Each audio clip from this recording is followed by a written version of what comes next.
Bonjour à tous. On m'a demandé de parler de l'image de Dieu dans la tradition. Et en rédigeant mon texte, je me suis rendu compte qu'il me serait impossible humainement et mathématiquement de traiter de ce sujet. Je me suis dit alors qu'il faut réduire le sujet et en le réduisant, je n'ai pas avancé non plus. En tout cas, je vais vous parler de l'image de Dieu chez les premiers pères grecs. Je précise, chez uniquement les premiers pères grecs. Et j'entends par là Irénée, Clément et Origène un peu. L'homme est créé à l'image et à la ressemblance de Dieu. Ce thème occupe incontestablement une place extraordinaire dans l'anthropologie biblique comme dans la pensée des pères de l'Église. Il a été sous-estimé, le thème, en théologie durant quelque temps avant de connaître un retour glorieux grâce notamment aux travaux des historiens de l'Antiquité chrétienne qui portaient les idées des pères grecs tels que Clément d'Alexandrie, Origène, Athanase, Grégoire de Nice, Cyril d'Alexandrie et j'en passe. À cette liste, on peut naturellement ajouter le latin Augustin, dont la pensée a servi de tremplin aux maîtres du Moyen Âge. Le point de départ d'une telle réflexion sur l'imago Dei est le livre de la Genèse. Je ne vais pas reprendre ce que Laetitia vient de nous exposer brillamment, et pour ne pas non plus introduire le propos de Jean-Baptiste Hédard, je vais continuer sur le chemin de la tradition chrétienne. L'anthropologie est donc une théologie de l'homme définie comme image de Dieu, créée à l'image de Dieu, qui le restaure après le péché pour qu'il demeure à son image. Ainsi, l'homme nouveau, qui, en proportion de sa connaissance, se renouvelle sans cesse à l'image de celui qui l'a créé, devient le centre névralgique d'une perspective de l'humain qui ne peut se définir que par rapport à son Créateur. Et donc mon premier point, c'est les sources bibliques, mais je passe et j'en viens au deuxième point. Vous lirez le premier après, mais c'est pour éviter les répétitions. L'image de Dieu selon Irénée, Clément et Origène. Pour la méthode, j'exposerai un point de vue théologique, christologique souvent, puis anthropologique, et je tirerai chaque fois 2 ou 3 conclusions. Et de ces conclusions, je vais développer après ce que l'on appelle une anthropologie tripartite chez ces 3 pères, et enfin une question, à savoir, est-ce que notre corps aussi est à l'image de Dieu ? À quoi renvoie l'expression imago Dei dans la pensée des pères de l'Église, spécialement chez Irénée, Clément et Origène ? Comment Irénée, à la suite de Saint Justin, insère-t-il l'anthropologie de l'homo vivens ? Entre parenthèses, je renvoie à Isabelle de Andia, qui a fait une thèse sur l'homo vivens chez Irénée. Et donc, comment cette anthropologie de l'homme vivant est au cœur de sa conception, de la conception d'Irénée, de l'image de Dieu, comme socle de sa théologie de l'histoire du salut, et comment, selon lui, le Christ illumine-t-il l'homme créé à l'image et à la ressemblance de Dieu par sa récapitulation. Quelles sont les perspectives nouvelles que propose la pensée de Clément, initiateur et pédagogue, dans son intention d'orienter l'anthropologie chrétienne vers une vision eschatologique d'accomplissement des promesses? Comment clarifier les expressions image de Dieu, à l'image de Dieu, selon l'image de Dieu, ou encore image de l'image de Dieu chez Origène? Le 2.1. Irénée de Lyon. Irénée a défendu l'Église, comme nous le savons, contre les courants gnostiques de son époque. Son anthropologie s'incruste dans sa théologie de l'histoire, dans laquelle l'homme intérieur se laisse contempler par le visage du Christ rédempteur qui l'éclaire par sa récapitulation. Si son ouvrage contre les hérésies reste fortement marqué par la polémique antignostique, c'est à la lumière de la prédication des apôtres et de ses preuves connues sous le nom de la démonstration de la prédication apostolique que nous voulons ici relire l'anthropologie de l'évêque de Lyon, récemment déclaré docteur de l'unité. Étant moins controversé, le second ouvrage, donc, la démonstration, enseigne que le Christ est l'image du Dieu invisible, dans la perspective de rendre visible pour nous l'invisible. L'image de Dieu est alors apposée, voire déposée en chaque homme, en chaque femme. Voilà pourquoi c'est le Christ qui a servi de main à Dieu dans son œuvre créatrice. Comment alors distinguer le Christ, image de Dieu, de l'homme créé à l'image de Dieu? Quelle est la différence entre les deux expressions? Au plan christologique, après avoir montré la suprématie de l'homme créé sur tout ce qui a été fait, Irénée le situe par rapport au Christ en insistant sur le privilège que constitue la vie humaine aux yeux de Dieu. Ainsi, écrit le successeur de saint Pothin, « Quiconque aura versé le sang de l'homme, son sang sera versé. » Vous comprenez, il commente Genèse 9. L'image de Dieu, c'est le Fils, à la ressemblance duquel l'homme a été fait. Et c'est pour cela qu'il, le Fils, est apparu à la fin des temps pour montrer que son image lui ressemble. L'homme est à l'image de Dieu et la vie chrétienne favorise ainsi l'acquisition de la ressemblance, c'est-à-dire la capacité de devenir comme le Christ, un alter Christus. Deux arguments sous-tendent cette pensée christologique d'Irénée. Le premier consiste à dire que le Christ a conféré à l'homme l'image qu'il a reçue de Dieu et par l'œuvre de l'Esprit Saint, celui-ci entre dans un processus d'assimilation, le conduisant à devenir parfait et intégral par le fait qu'il tente de ressembler au Christ. Tel est le gage de l'incorruptibilité et de l'immortalité qui lui est destiné. Le second aspect relève du titre de conseiller admirable, affecté au Christ pour exprimer sa médiation. Il conseille avant tout le Père. C'est grâce à lui que l'homme a été fait à l'image de Dieu. Le Christ, conseiller du Père, se fait également notre conseiller. Il est maître de nos vies, il gouverne nos vies parce que c'est lui qui nous a fabriqués. Irénée utilise le mot modelé et parfois façonné, pour le dire, contrairement aux autres êtres qui ont été créés, qui ont été faits. Au plan anthropologique, l'évêque de Lyon soutient que Dieu est incréé, invisible, créateur de tout, au-dessus duquel il n'y a pas d'autre Dieu. C'est lui qui a créé le monde et les humains à sa ressemblance par ces deux mains que sont le Verbe et l'Esprit Saint. Mais comment Dieu a-t-il procédé? La création de l'homme est avant tout l'œuvre du Dieu Trinité qui a pris du limon de cette terre tandis qu'elle était encore vierge et en créa l'homme qui fut la souche du genre humain.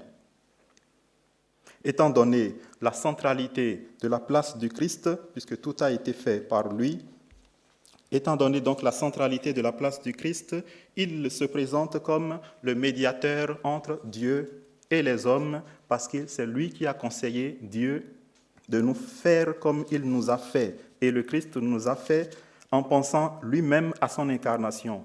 Par son incarnation donc, c'est-à-dire son avènement visible, il rend visible Dieu au milieu de nous. Il le dit lui-même, qui me voit, voit le Père. Il unit Dieu à l'homme. Il se dessine clairement que Dieu est la cause de tout ce qui existe, mais son rapport avec l'homme reste particulier.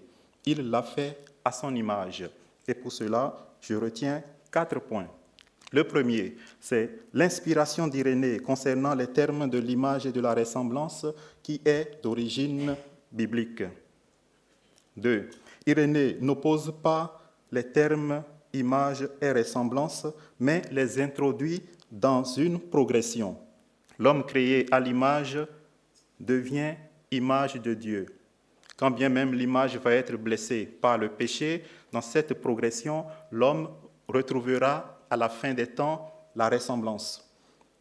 3. Le Christ imago Dei est celui de la récapitulation qui interviendra à la fin des temps. Un principe cher à Origène, par exemple, c'est que la fin va ressembler au début. Donc celui qui nous a fait, c'est celui-là même qui va nous sauver. 4. Le Verbe est invisible, mais le Christ est l'image à la ressemblance de laquelle l'homme est créé. Je passe maintenant à Clément d'Alexandrie. À une époque de floraison de la grande Église dans sa confrontation avec la philosophie, nous sommes au IIe siècle, Clément, à peu près 150 à 215, athénien d'origine, alexandrin d'adoption, converti par Pantène, dans sa tentative d'harmonisation de la pensée grecque avec la foi chrétienne, essaiera de répondre à la question « Qu'est-ce que l'homme ?» ou « Qui est l'homme ?» à travers les 3 grandes œuvres que nous tenons encore de lui, à savoir le protreptique, le pédagogue et les stromates. Clément abordera la thématique de l'image et de la ressemblance. Nous nous limiterons aux 2 premiers ouvrages. Que nous apporte donc la réflexion de Clément à la suite de celle engagée par Irénée de Lyon? Dans le protreptique, le thème de l'image a servi d'argument de rapprochement entre le christianisme et l'hellénisme. Dénonçant les statuts reçus du monde païen, Clément les taxe d'objets sans valeur à ne pas adorer de peur de tomber dans le paganisme. Cependant, Dieu reste invisible. Il ne peut être représenté par une image. Lorsque l'homme dit que Dieu l'a créé à son image et à sa ressemblance, c'est une manière pour Dieu de demeurer présent en lui, présent en son œuvre.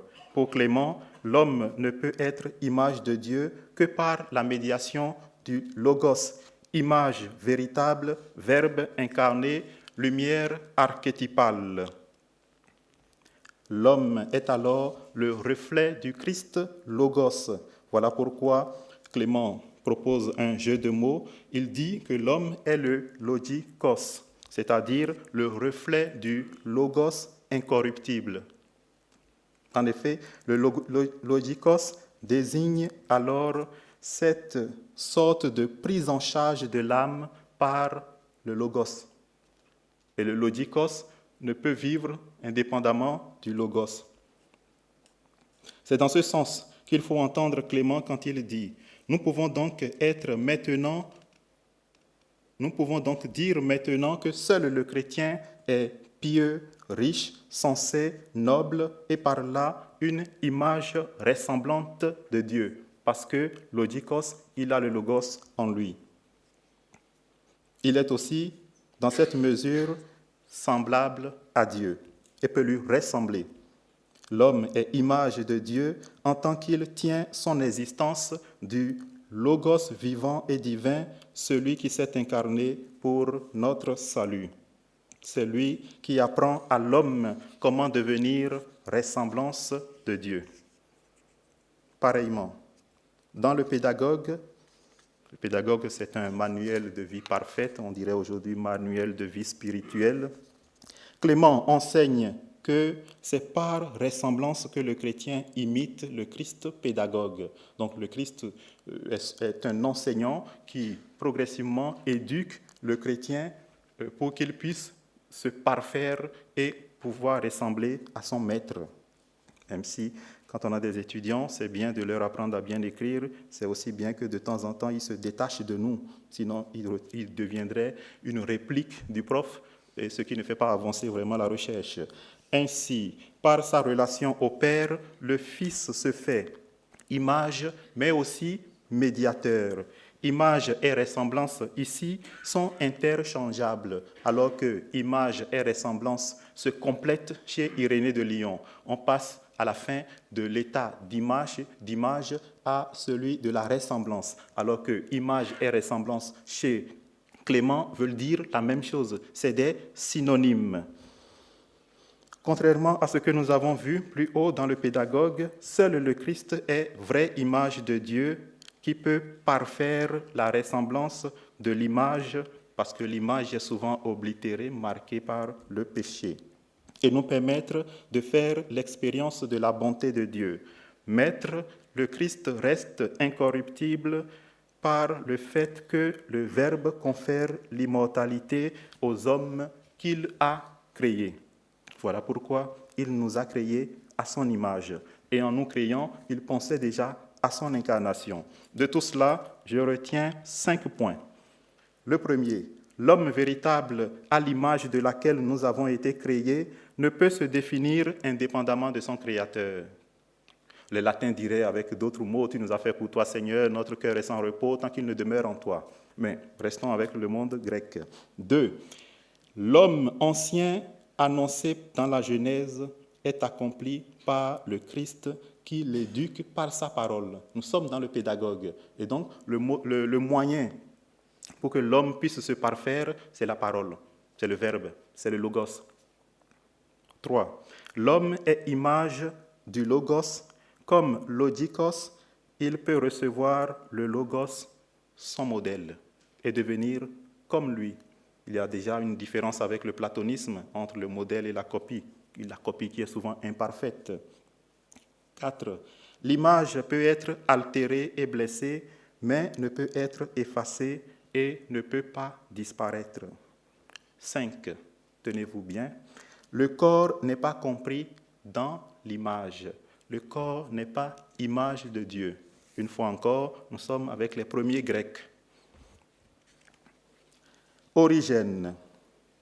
L'originalité du didascale d'Alexandrie est de construire une théologie de l'homme à l'image de Dieu et du verbe image à partir des homélies sur la Genèse, spécialement les homélies 13 et 15, dans lesquelles il développe un commentaire sur la création en convoquant aussi bien des citations du livre de la sagesse et celles de l'épître aux Hébreux. C'est une avancée par rapport à Irénée et Clément qui ont commenté soit seulement la Genèse, soit la Genèse et en complément Colossiens 1, 15. Mais Origène, lui, va chercher, en plus de Saint Paul et de la Genèse, il va chercher dans le livre de la sagesse, mais aussi dans l'épître aux Hébreux. Au plan anthropologique, Origène note que la création de l'homme relève de l'œuvre personnelle de Dieu. Je le cite. « Je distingue dans la condition de l'homme quelque chose de plus éminent encore que je ne trouve pas dit ailleurs. Et Dieu fit l'homme, et il le fit à l'image de Dieu. » Vous voyez, il provoque exprès une redondance. Dieu fit l'homme, il le fit à l'image de Dieu. Et non, il le fit à son image. Le Dieu qui fit, c'est le Fils. Et il le fait à l'image de Dieu, le Père.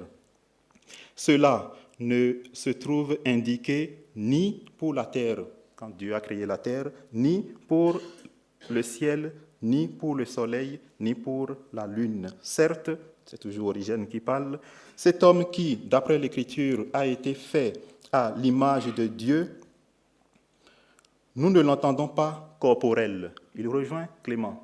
Chez les Grecs, c'est comme ça.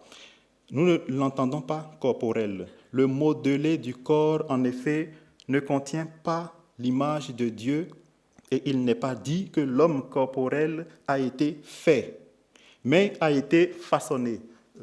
Laetitia a évoqué ça tout à l'heure un peu, entre le faire, le façonner et le modeler. Mais a été façonné comme porte l'Écriture dans la suite. Elle dit en effet, « Et Dieu façonna l'homme, c'est-à-dire le modela du limon de la terre. » Toute proportion gardée. Origène refuse l'idée selon laquelle le corps serait fait à l'image de Dieu.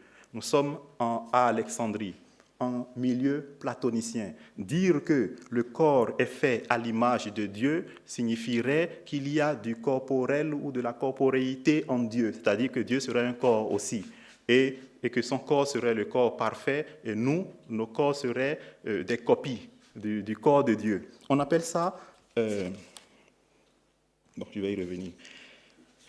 Deux arguments soutiennent sa position. Le premier, c'est que si on admet que Dieu a un corps et que nos corps sont faits à l'image du corps de Dieu, on tomberait dans une doctrine qu'on appelle la doctrine de la prolatio, chez Origène, qu'il a développée déjà dans le Périacon, mais aussi dans son commentaire sur la Genèse. Et donc, il contourne cette affaire. Il ne veut pas dire que Dieu a un corps. Si Dieu possède un corps, Dieu serait comme nous. Et il faudrait trouver un Dieu qui n'a pas de corps pour être capable d'introduire en nous le logos qui est sans corps. Vous voyez un peu. Secondement, l'alexandrin joue sur les verbes faire et façonner. Sa logique revient à ceci. Dieu a façonné l'homme, Dieu a façonné l'humain, homme et femme, à son image et à sa ressemblance, mais cet être créé est fait avec un accident. Il peut être un homme, il peut être une femme. L'image de Dieu ne réside pas dans la corporéité de l'être créé, mais dans son être intérieur. Et donc, à partir de là, Origène va développer toute une théologie de l'homme intérieur en commentant saint Paul. En effet, soutient l'alexandrin, notre être, notre homme intérieur est constitué d'esprit et de corps, d'esprit et d'âme. Il va même jusqu'à dire que l'esprit joue le rôle du mâle et que l'âme joue le rôle de la femelle. Ne me demandez pas comment il est arrivé à ces conclusions, je ne pourrai pas vous aider, même si j'ai fait un article récemment dans la revue Contact, c'est la revue des orthodoxes de Paris, sur la question. On peut avancer alors que le corps n'est donc pas à l'image de Dieu, mais seulement l'âme. Les caractéristiques de l'homme selon l'image de Dieu sont également données. L'homme, image de Dieu, doit être impérativement un homme intérieur, invisible, incorruptible et immortel. Au plan théologique, en commentant Genèse 1, 27, Origène propose une interprétation dans laquelle il cherche à comprendre l'homme image de Dieu par le truchement du Christ. L'homme est à l'image de Dieu. Le Fils seul est l'image éternelle du Père. Je renvoie par exemple aux écrits de Michel Fédoux sur le Christ chez Origène. Il est le modèle sur lequel l'homme a été créé. L'homme est à l'image du Christ, image. Il est image d'image. Origène développe cette idée dans deux passages qui sont assez significatifs. Le premier est son commentaire de la Genèse, le numéro 13, et le deuxième, c'est toujours le commentaire de la Genèse, le numéro 8. Et le second argument, le numéro 8, complète ce qu'il va dire dans le numéro 13. Si l'image de Dieu est le Christ, c'est dans l'homme intérieur, dans l'âme humaine, qu'elle demeure agissante. En effet, écrit Origène, il est là, le Verbe de Dieu, et son opération actuelle est d'écarter la terre de chacune de nos âmes. La terre, c'est le péché, c'est ce qui va passer, c'est ce qui n'est pas bien. Donc, enlever la terre de nos âmes et d'ouvrir l'âme à sa source. Souvenez-vous, la source, c'est le logos, le Verbe. Et cette source, le logos, est en toi, dit Origène, en effet, et ne vient pas du dehors. Souvenez-vous d'Augustin, il cherchait Dieu dehors, et au final, il s'est rendu compte qu'il était dedans. Il, le Christ, a créé et reste le modèle par excellence de l'homme. Le Christ est modèle parce que lui, il est capable de prendre corps. Vous voyez, en prenant notre corps, il devient notre modèle et la vie chrétienne consiste à vivre, à mettre ses pas dans les pas du Christ. Le logikos n'existe qu'en relation étroite avec le logos. Et ici, Origène va avancer un peu plus que Clément. Le logikos est nourri par le logos qui lui-même est tourné vers le Dieu, vers le Père. L'approche spirituelle qui s'en dégage revient à ceci. Comme l'homme est à l'image du Christ, image, alors, en suivant sa voie, la voie du Christ, l'homme devient semblable au Christ qui habite en son âme. C'est ce qu'on appelle chez Origène le selon l'image, notre capacité à pouvoir recevoir l'image de Dieu en nous. Donc, le selon l'image de Dieu peut alors se transformer en ressemblance. Et en cela, il rejoint Irénée de Lyon, en ressemblance par pure grâce de Dieu. Alors que chez Irénée, c'est par, je dirais, accoutumance, en travaillant, en faisant des exercices de piété. On peut retenir donc 5 points. L'homme corporel est façonné. Le corps façonné ne comporte pas l'image de Dieu. Ça, c'est le deuxième point. 3. Le corps, soma, reste bon par nature, car il est façonné par Dieu, puisque tout ce que Dieu a fait est bon. Mais le corps, sarx, demeure marqué par le péché. 4. L'homme intérieur est fait à l'image de Dieu. Donc l'image de Dieu en nous, ce n'est pas ce que vous voyez, mais c'est ce que vous ne voyez pas et qui est dedans. Et 5. Le Christ est l'image véritable de Dieu à l'image de laquelle nous avons été faits. Ce dernier point reste commun aux 2 premiers pères.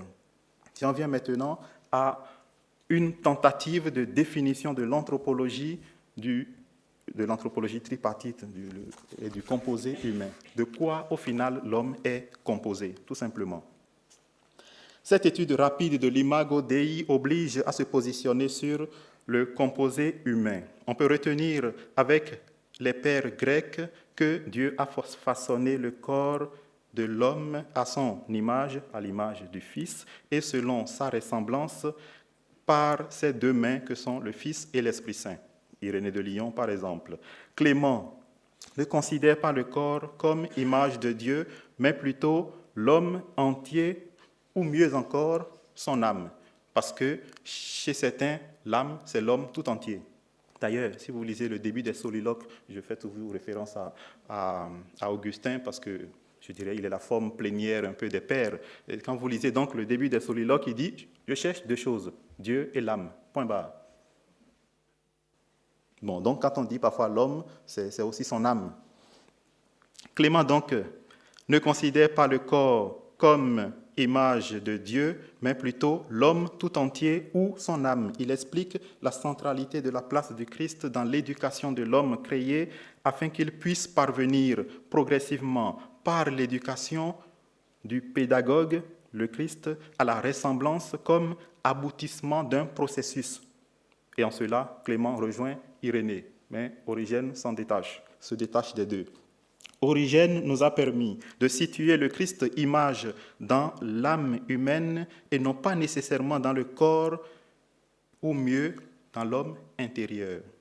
Il considère le corps comme bon, même s'il peut être fortement marqué par le péché.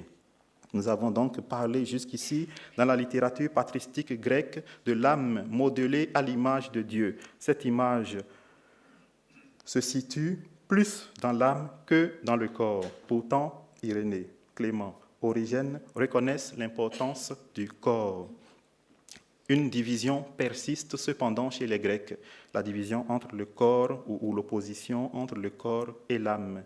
C'est alors que nous convoquons la notion du pneuma, de l'esprit comme instance de relation entre l'un et l'autre, entre le corps et l'âme. Qu'entendre alors par pneuma?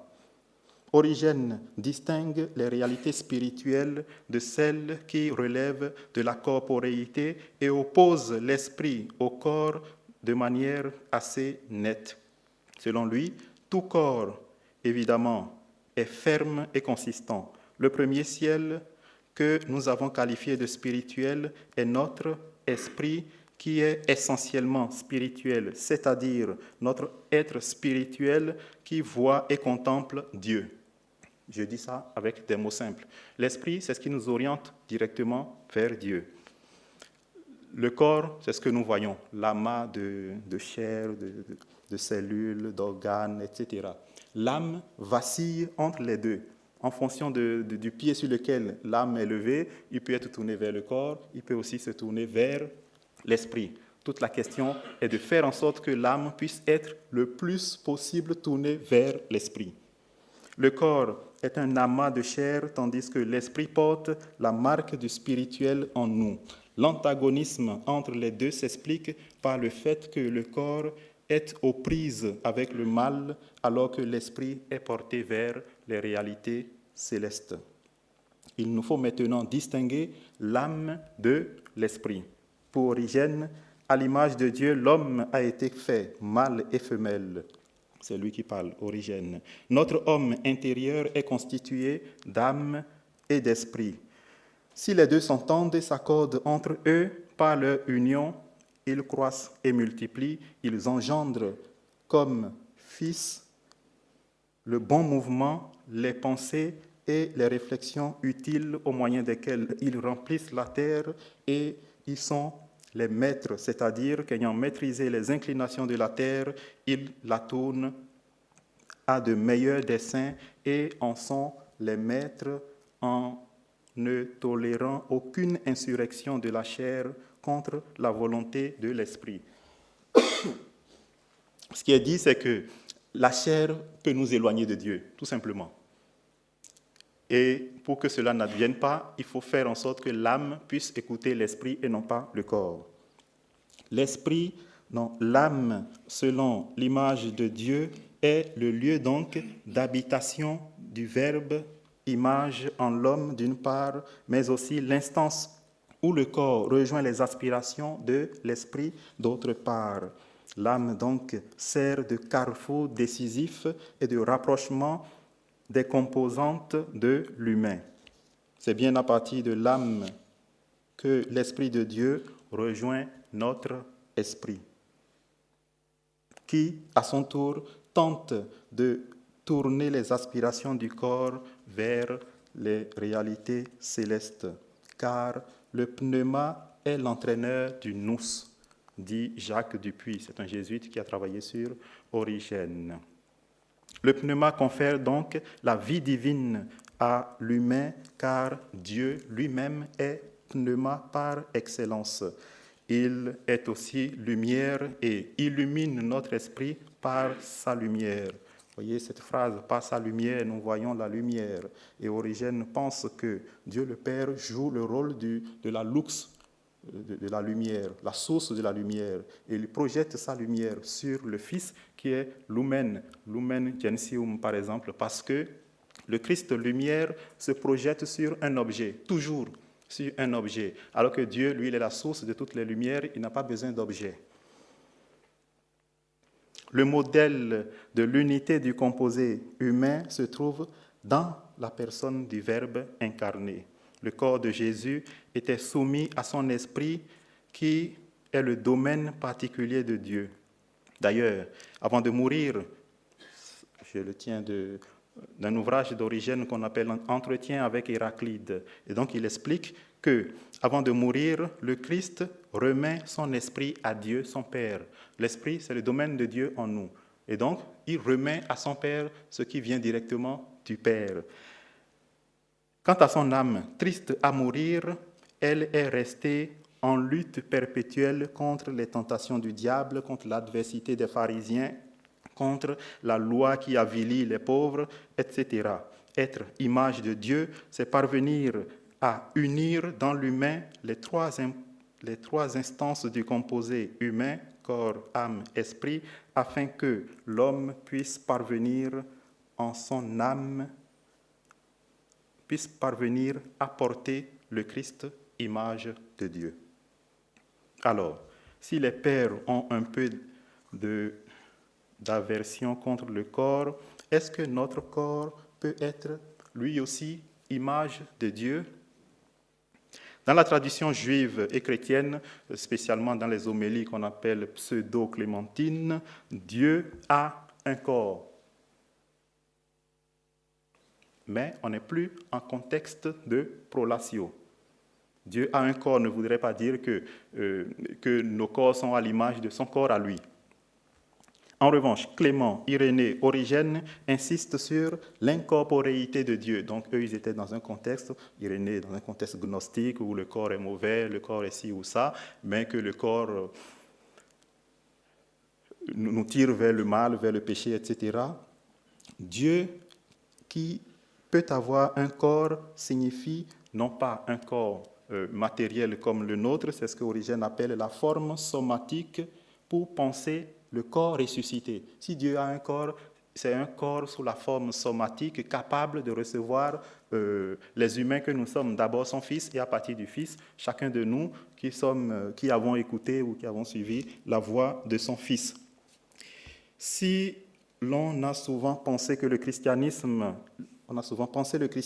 comme une relation centrée sur l'esprit ou sur l'âme, force est aussi de constater que le corps y tient une valeur fondamentale de par l'enjeu qu'il représente. Évidemment, Dieu est incorporel, asomatos si vous voulez.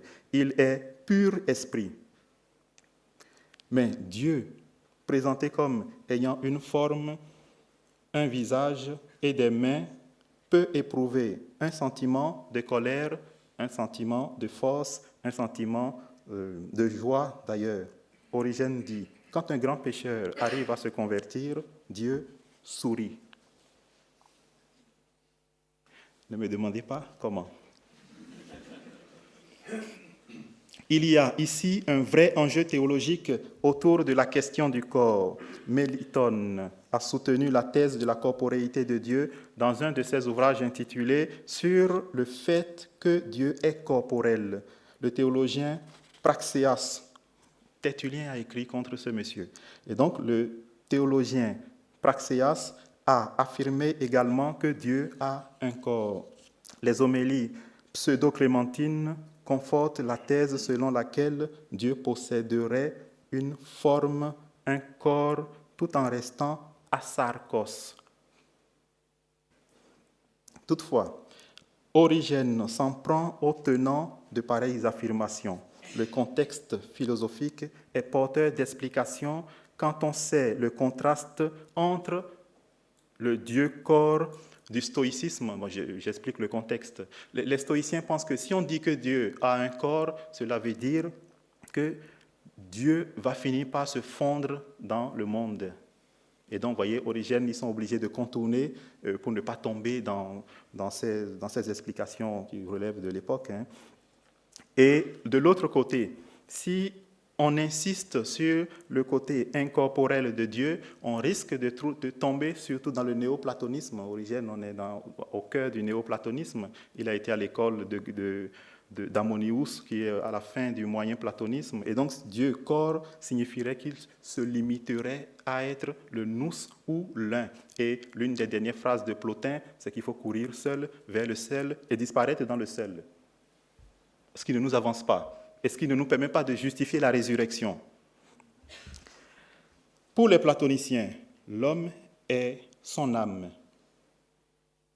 Le corps est la prison. Soma, ça dépend de comment vous traduisez le grec. Soma ou sema, peu importe.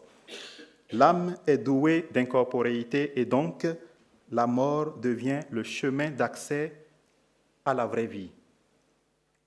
La résurrection des corps reste incompatible avec la pensée grecque et est apparue progressivement dans la pensée biblique. J'ai fait toute une note pour montrer que même dans la Bible, ce n'était pas évident. Il a fallu un peu de temps pour arriver au deuxième livre des Maccabées.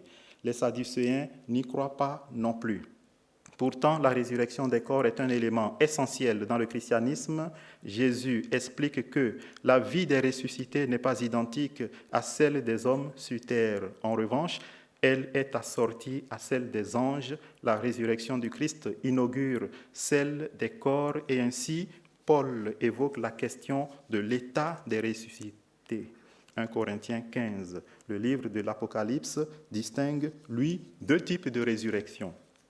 L'une introduisant d'une part un royaume de 1000 ans. Ce passage va être commenté par Irénée qui a, je pense, sombré dans le millénarisme. Je pense que ça fait partie des raisons pour lesquelles on a tardé à le déclarer docteur. Le millénarisme, c'est de dire que le Christ reviendra. Et quand il va venir, il va dominer tous les chefs d'État pendant 1000 ans. Et après, on va tous se barrer et ça va être la fin. Et donc, mais à l'époque, c'est comme ça qu'on lisait un peu l'Apocalypse. Et l'autre résurrection qui est générale parce que les morts seront jugés selon la règle du livre de la vie d'une part et les condamnés seront jetés dans les temps de feu d'autre part. Cette perspective reste aussi millénariste et est aussi condamnée par l'Église. Donc, vraiment, on n'a pas avancé. Comment alors expliquer que le corps puisse être image de Dieu, sans tomber dans la prolatio et sans tomber dans le millénarisme? La perspective chrétienne ultérieure, donc je me détache un peu des pères, ultérieure, prend sa source, cependant, de saint Paul. Cette transformation du corps en image de Dieu peut s'expliquer selon le prolongement du corps de la vie dans le corps de la résurrection. C'est-à-dire que pour que ce soit le même qui a vécu sur terre que l'on retrouve de l'autre côté, dans le royaume des cieux, il faut donc un processus de prolongement, de progression de ce corps de la vie terrestre au corps de la vie ressuscitée. Dans le cas contraire, il n'y aurait pas de continuité dans l'individu. Il y aurait eu deux individus, l'un qui a vécu ici et l'autre là-bas. Et on retombe encore dans le platonisme ou dans le dualisme platonicien. Mais cette interrogation persiste. Ressuscite-t-on, puisqu'il y a quelques paroissiens par ici, il faut un peu de pastoral, ressuscite-t-on bébé, jeune, vieillard, manchot, myope, estropié, aveugle? Origène répond. Et sa réponse est ceci. Nous ressuscitons avec notre forme somatique, ce qu'on appelle le eidos somatikos ou somatikon, qui reprend les thématiques, c'est un mélange de platonisme et de stoïcisme, pour dire que le corps que nous aurons va être un corps, bon, on va faire chrétien, un corps glorieux, point. En réalité, selon l'Alexandrin, ce qui ressuscite, c'est la forme qui nous caractérise le mieux, individuellement, et qui comporte les marques de la vie terrestre, je dirais, une sorte de code génétique spirituel. Puis, Origène ajoute une affirmation de notre foi telle que prononcée plus tard par le symbole de Nicée-Constantinople. Il dit, nous, entendons, les chrétiens, croyons à la résurrection de la chair. Comme quoi, il avance lui aussi dans sa recherche. On dit d'ailleurs, généralement, qu'avec Origène, nous sommes dans une théologie en recherche. Donc les questions ne sont pas si tranchées, et même ceux qui tranchent aujourd'hui les questions n'ont rien tranché parce qu'ils se rendent compte que les choses sont plus compliquées que les réponses hâtives qu'on...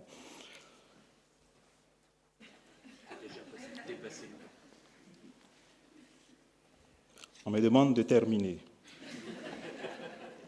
Eh bien, terminons. Conclusion. Vous avez dû comprendre que je n'ai pas parlé du tout de l'amour de Dieu dans tout cela. Je suis resté beaucoup plus avec la philosophie. Pour autant, on peut trouver quelques points. Si l'image de Dieu est dans l'homme tout entier, le Christ est l'image du Dieu invisible. Mais si Dieu nous a créés, c'est d'abord parce qu'il est amour et il nous a fait pour que nous puissions l'aimer. Le Concile Vatican II, notamment la Constitution pastorale Gaudium et Spes, permet de retenir 3 convictions qui traduisent le caractère communautaire de la vocation humaine, le composé humain, corps, âme, esprit, dans le dessein salvifique de Dieu. 1. Tous nous avons été créés à l'image de Dieu. 2. À cause de cela, l'amour de Dieu et du prochain est le premier et le plus grand des commandements. La charité est la loi dans sa plénitude. 3. Quand le Seigneur Jésus prie le Père pour que tous soient un comme nous sommes un, il ouvre des perspectives inaccessibles à la raison et nous suggère qu'il y a une certaine ressemblance entre l'union des personnes divines et celle des fils de Dieu dans la vérité et dans l'amour. Enfin, on peut retenir de cette relation sponsale les 3 expressions que voici. Union des personnes divines, dons désintéressés et être de relation qui donne un écho favorable à la trilogie de saint Augustin, l'être, le connaître et le vouloir. L'union des personnes divines traduit l'être de Dieu dans sa relation à l'être humain. Le don désintéressé de Dieu pour l'humain en Jésus-Christ nécessite sa connaissance. Dieu, être de relation par excellence, justifie notre désir et notre volonté d'aimer le prochain. Aimer, c'est donc imiter Dieu. L'homme aime en se donnant et se donne en aimant. Je vous remercie.